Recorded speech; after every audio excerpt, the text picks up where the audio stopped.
Donc aujourd'hui, petite vidéo qui change, ça va être plus par rapport au vélo.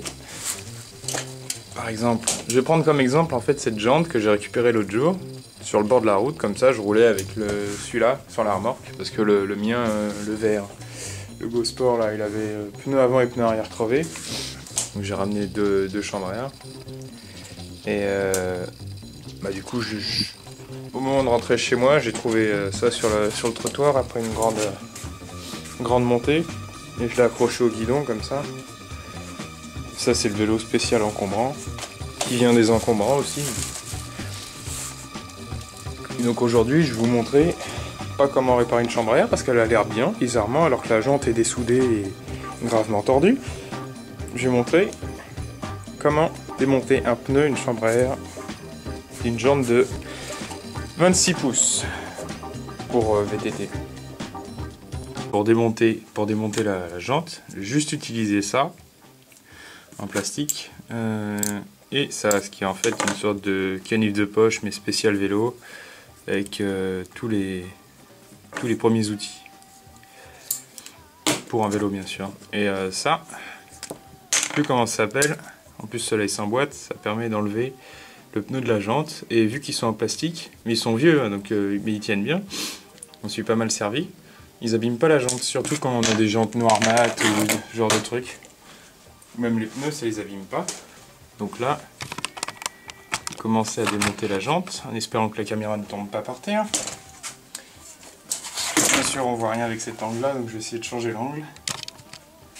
Voilà, donc là vous êtes sur l'étagère à côté de mon moteur de débroussailleuse, mais voilà, jante de vélo. Je vais prendre l'outil. Enfin, déjà, je vais enlever le petit cabochon plastique qui est en dessous là, sur la soupape. Voilà. Je vais essayer avec le bord pointu qui est censé s'accrocher au rayon, dégonfler en pressant sur la soupape.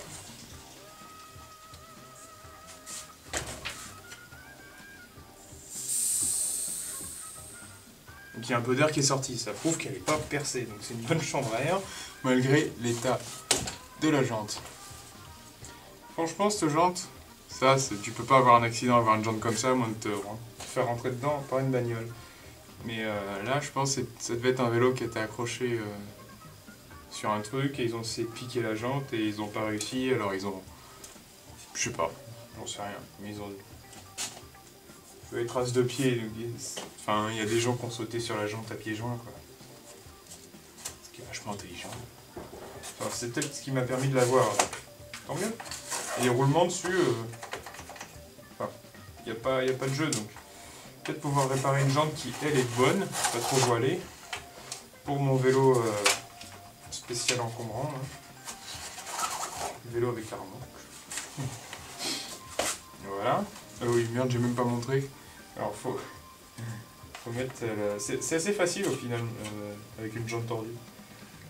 On met les petits trucs en dessous, on soulève et on passe le pneu tout le long, comme ça. Un peu comme je fais avec ma main, en dehors de la jante. De l'autre côté c'est pareil, je vois le rayon qui ressort là tellement il est tordu. Là je repasse mon petit truc comme ça. De l'autre côté, il y a tous les rayons qui ressortent. Je vais le faire à la main, si j'y arrive. Voilà, voici notre jante nue.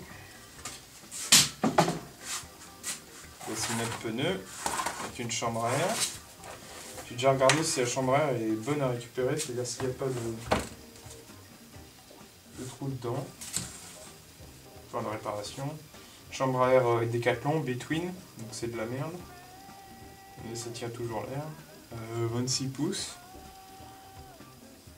Il faut avoir 25 x 50, c'est-à-dire que c'est une qui n'est pas très large. Bon, peut toujours servir vu qu'il n'y a pas encore de réparation. Le pneu il est en très bonne condition. En même temps je vais faire... je vais démonter l'autre jante et puis je vais voir si je peux pas changer avec celle-là. Comme ça vous aurez 2 vidéos en une. Hop, ça c'est le cache-soupape. Je vais remonter dessus, tiens, ça évite qu'il y ait de la merde qui rentre là-dedans.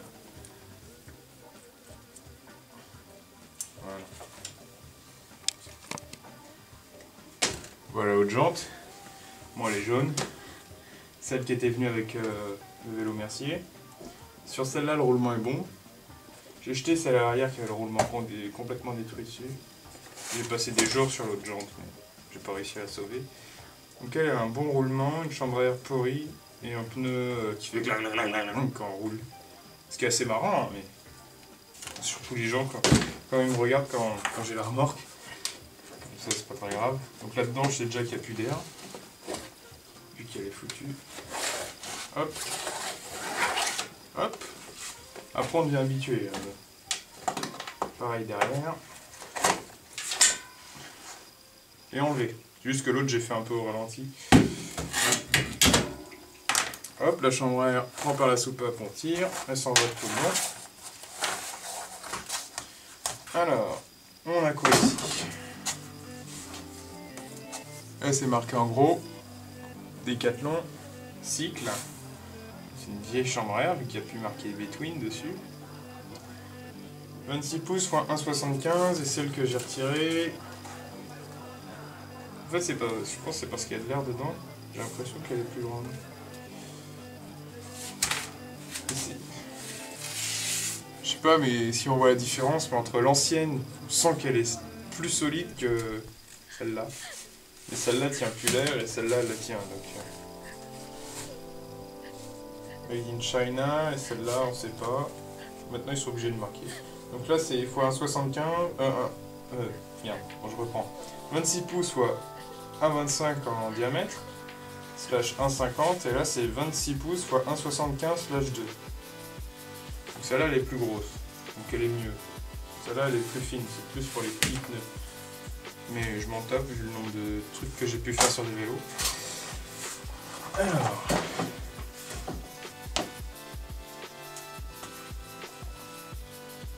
Pas trop mal le pneu. Moi la jante là elle est bonne, mais les rayons sont un peu souples, je trouve.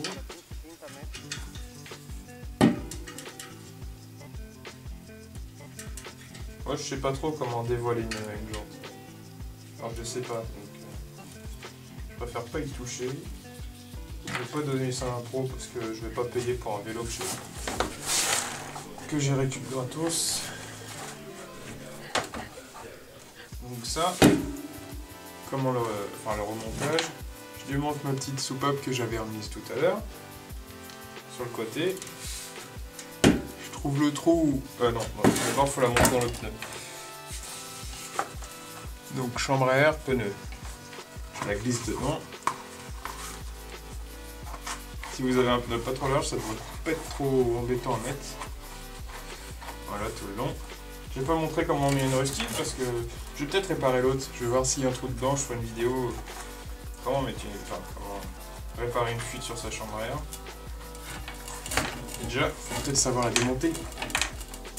Donc, ça là-dedans, dans le pneu, tout le long, tac tac tac, ça va rentrer nos problèmes. Donc mon pneu est inséré, je vois la soupape qui dépasse là. Donc je prends ma jante, il y a un petit trou, c'est pour le passage de la soupape. Hop. Et juste sur le pas de vis, quand il ressort, j'ai vissé directement mon cache soupape. Comme ça, elle peut pas repartir. Donc je fais ça. Je mets déjà tout un côté, c'est-à-dire que le pneu, je l'emboîte un peu, mais juste un côté du pneu. C'est-à-dire qu'il y a un bout de la jante qui est entre le pneu et la chambre à air.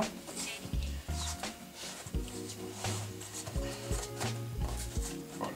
Il y en a un, je glisse à l'intérieur de la jante. Manuellement, puis il y a l'autre côté, il s'est mis directos. J'enlève l'autre côté comme ça parce que sinon je vais pas réussir à la mettre. Voilà. Il faut déjà qu'il y ait tout un côté qui soit bien mis, comme ça. Maintenant j'ai l'autre côté à mettre. Donc je vais commencer du niveau où il y a la jante, la soupape je veux dire. J'emboîte un peu. Et je retourne comme ça, ce côté-là ne bougera plus.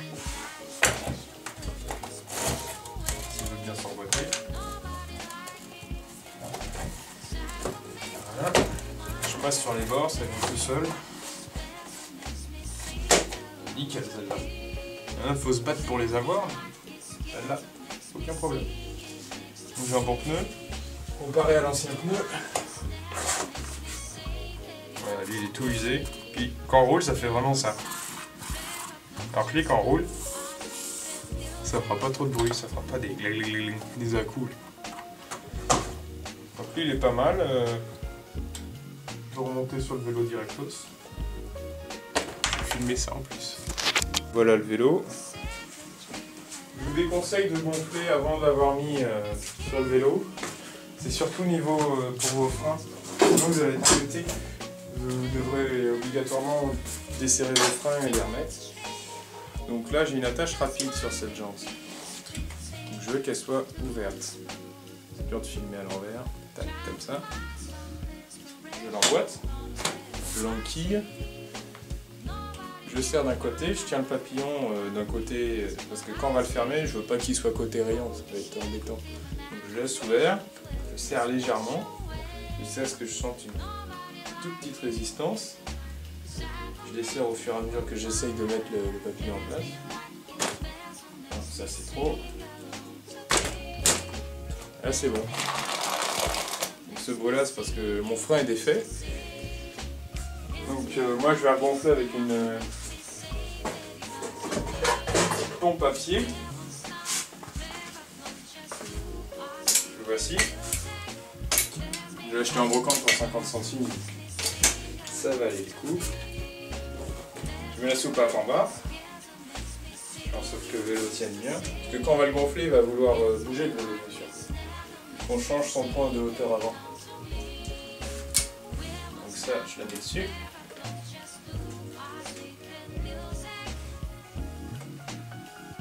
J'appuie un peu en bas pour pouvoir faire un bon joint entre la soupape et le gonfleur. Et là je vais le gonfler à 3 barres, c'est ce que je fais sur tous mes VTT, même tous mes vélos. La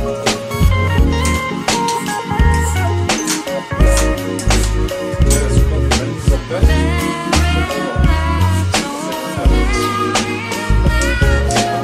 Les gens, je viens d'avoir une petite idée. Vu que dans un an, enfin vu que j'ai 17 ans, donc à 18 ans j'aurai une voiture et le permis, donc pour les encombrants ce sera plus pratique qu'un vélo avec une remorque. Donc voilà. Là, je pensais à la tronçonneuse comme ça, la Echo, enfin c'est une partenaire je crois. Je vais faire vite parce qu'il n'y a plus de place sur la caméra. Je la monte là comme ça. Enfin, il faut le cache. Hein. Là je change ça à l'embrayage par un pignon. Ça va sur le deuxième plateau, enfin sur le premier. La chaîne là va sur le deuxième, comme ça j'ai toujours les vitesses. Du coup j'aurai plus qu'à accélérer là. La première fois que j'arrive à enlever la... Enfin, que j'enlève, juste couper la musique par rapport au droit d'auteur. Première fois que j'enlève l'attache, parce qu'en fait je l'ai construite sur le vélo, puis je l'ai laissée comme ça, je l'ai pas construite là et après je l'ai mis sur le vélo. Ça fait bizarre de voir le Mercier sans son attache. Mais je vais vous montrer le nombre de vis. Donc déjà il y en a une là. Je vais l'enlever comme ça. On va voir le total de vis pour le décrocher du vélo. Donc ça je l'ai modifié aussi à la base. Il y avait que les deux trous qu'on voit aux extrémités, mais il n'y avait pas le trou au centre. Je l'ai modifié pour ça et là. Voilà. Et cette vis avec ce boulon, une vis là, c'est tout. Et ça enlève toute l'attache.